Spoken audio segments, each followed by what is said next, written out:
कई सारे बड़े रोचक प्रश्न आपने एक साथ पूछे।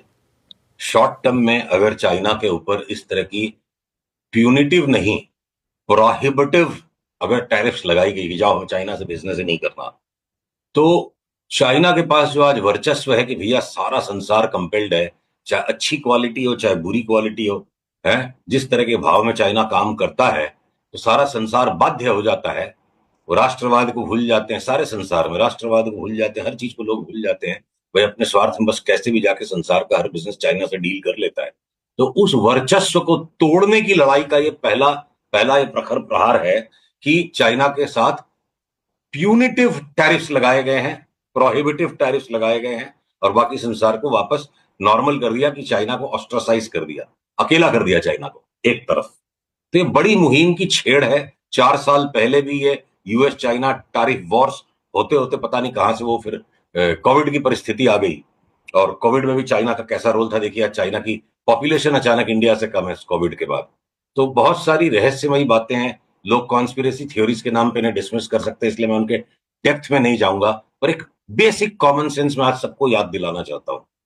रशिया ने 20 साल तक 1980 में जो 79-80 में जो कमोडिटीज का क्रैश आया, उसके बाद 20 साल तक प्राइसेस उस क्रैश्ड लो पे नीचे बने रहे, और जो खड़े नहीं हो पाए दोबारा।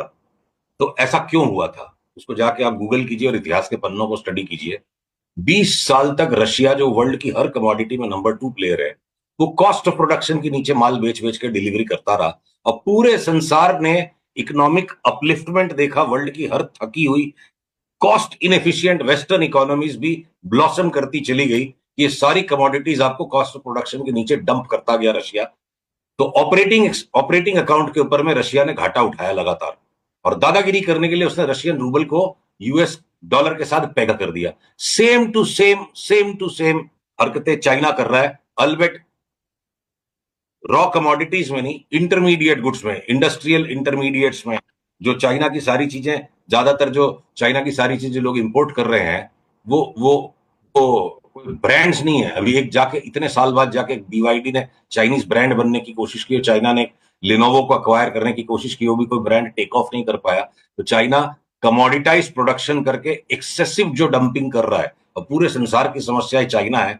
तो चाइना घाटा उठा रहा है कहीं ना कहीं। इस तरह के भाव में सारे संसार को माल बेचना संभव नहीं है, और सेम हरकत इसने की हुई है। अपना एक फाइनेंशियल वर्चस्व बनाने के लिए चाइना ने अपनी करेंसी को डॉलर के साथ पेग किया हुआ है। तो आप कैपिटल अकाउंट के ऊपर में जो बिल्कुल समृद्ध नजर आते हो, प्रॉस्परस नजर आते हो, और प्रॉफिलिगेसी कर रहे हो, अनैतिक अनैतिक व्यापार आप कर रहे हो ऑपरेटिंग अकाउंट पे। तो रशिया जब कोलैप्स हो गया, क्योंकि अंदर से आपकी कमाई नहीं है, 20 साल तक आप घाटे में चलोगे, खोखली हो गई करेंसी, एक दिन गिर गया हो यार। तो अंतोगत्वा एक न एक दिन ये भी एक कम्युनिस्ट एम्पायर है। Communism is equal to corruption, ये मेरी पर्सनल बिलीफ है। रशिया उसका सबसे बड़ा जीवंत उदाहरण है। चाइना की भी वैसी कहानी एक न एक दिन निकलेगी, पर वो एक न एक दिन आते आते 5 7 8 साल लग गए, तो कोई बड़ी बात नहीं। तो वो एक्सट्रीम फार एंड है। और नियर एंड में आज ये जो 90 दिन का टाइम है, किसको पता बढ़ के 60 दिन हो जाए, 90 दिन के बाद और 90 दिन हो जाए। तो इस कैलेमिटी के अंदर अपॉर्चुनिटी जरूर है उन कंपनीज के लिए जो चाइनीज एक्सपोर्ट्स को रिप्लेस करने की कोशिश कर सकते हैं अमेरिका के साथ या बाकी विश्व के साथ।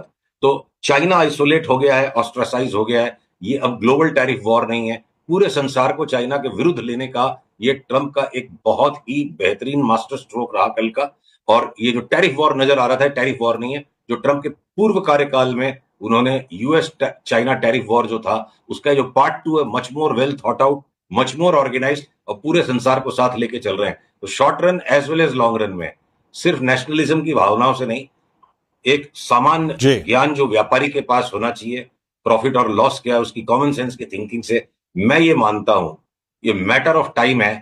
ये 5 साल में हो जाएगा, 7 साल में हो जाएगा, 8 साल में हो जाएगा, चाइना का दिवाला पिट जाएगा। चाइना अंदर से दिवालिया है और उसका दिवाला पिटना बाकी है। वो 5 7 8 साल जो भी लगे, चाइना स्टोरी हमेशा के लिए खत्म हो जाएगी।